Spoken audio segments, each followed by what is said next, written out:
Did you mention Trent Alexander-Arnold there? I may have done. Well, it's funny you mention him, because, of course, he was the man of the match in England's 4-0 victory over Malta, where he played in a midfield role. This is what Gareth Southgate had to say about his position. Well, inevitably, a lot of what happens is going to be a little bit dependent on his club, because the fact that he's been playing partly in there with the ball, albeit a bit deeper, I think has helped his transition tonight. So he's getting used to what was pleasing tonight. He's getting used to receiving in tight areas with his back to goal, with players behind him, whereas he's used to receiving on the touchline with the play in front of him, and he was very comfortable doing that. So look, I've got no questions in my head he can do it. It's just learning some nuances of the role without the ball, especially, very different for him. But he's very keen to do it. He's enjoyed the sort of project, if you like. We talked about it about 4 weeks ago on the phone, and I think he's been excited by it. And he showed exactly what we think he could be capable of, and he gives us something different to our other midfield players. Is that it, Robbo? Is Trent Alexander as a right-back over? I would say it should have been over 3 years ago, because whenever you watch Trent Alexander-Arnold, you could pick out his passing, you could pick out his crossing, his ability to switch the play. But every time I saw him, not only was he not a very good 1v1 defender, he didn't read situations, and his recovery runs were half-hearted at times. You know, he didn't have the desire to defend. So I always said that he had to play almost like a right winger, or he had to come inside and play into central midfield, which he did in the game against Malta, playing higher up the field. But he's done for Liverpool, sort of doing that role that Zinchenko's done at Arsenal and other players have done at Man City, where they go from right back to going inside and getting on the ball as the spare player and picking out passes. But Stone showed when he was playing from centre-back into there that you can play as an out-and-out midfield player if you've got the quality. And Trent Alexander-Arnold's got the quality to play in there. I think he has to be a midfield player, or certainly an attacking player, because his defensive understanding is nowhere near good enough, and it's not getting any better. Kieran, you defended him a lot on this show as a right-back. Is Robbo right now?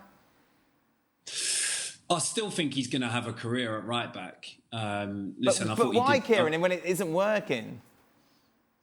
But how can you say it's not worked, Dan? He's won the Champions League, FA Cup and Premier League in the space of 2 years playing at right-back. Yeah, but his defending has deteriorated since then. I think that's a big part of the issue, particularly for Liverpool. But has his defending deteriorated, or have Liverpool just deteriorated? Well, I think both go hand in hand. There's no doubt that Trent Alexander's positioning and defending has taken a turn for the worse. There's no doubt. There's also no doubt that he's not going to play right back for England. So he's going to have to get used to playing in midfield if he gets a game, because there's no way Southgate's going to play him at right back. It's one of the big things. We were talking about this, I think, on Thursday in the show.